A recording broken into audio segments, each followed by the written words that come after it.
Form అయిన తర్వాత ప్రభుత్వానికి ముందు ఎలక్షన్కి ముందు మేనిఫెస్టోలో ఇంకేం పెడితే మీరు హ్యాపీగా ఫీల్ అవుతారు, మీకు ఏం కావాలి అని అడిగారు చంద్రబాబు గారు.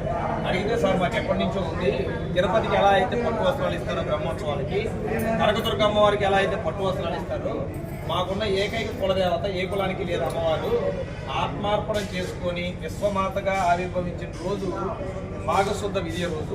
ఆ రోజున ఏ రోజైతే వచ్చిందో ఆ రోజు ప్రభుత్వం నుంచి అధికారికంగా పట్టు వస్త్రాలు అందజేయండి సార్ అని అంటే సార్ ఒప్పుకున్నారు.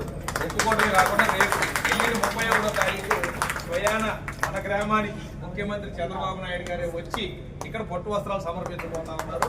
ఇక్కడ నుంచి ఒక కొత్త చరిత్ర మొదలవబోతా ఉంది. ఆంధ్రప్రదేశ్లో కన్యక పరమేశ్వర అమ్మవారి దేవత అన్నారు కూడా. సో అందరూ కూడా ఇది గుర్తుపెట్టుకొని ముందుకు తీసుకెళ్తే అందరం బాగుంటారు. ఇదంతా రాకేష్ గారు చేసిందే. చాలా సంతోషం. కోరికలు అడిగే వాళ్ళు చాలా మంది ఉంటారు, కానీ ఒప్పుకోవాలి.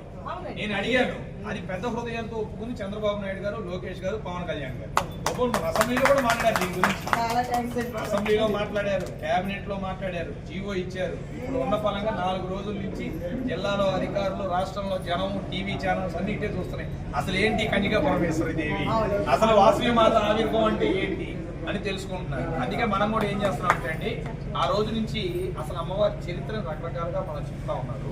అమ్మవారి చరిత్ర తెలియడానికి బాబు గారితో కూడా చెప్పాము.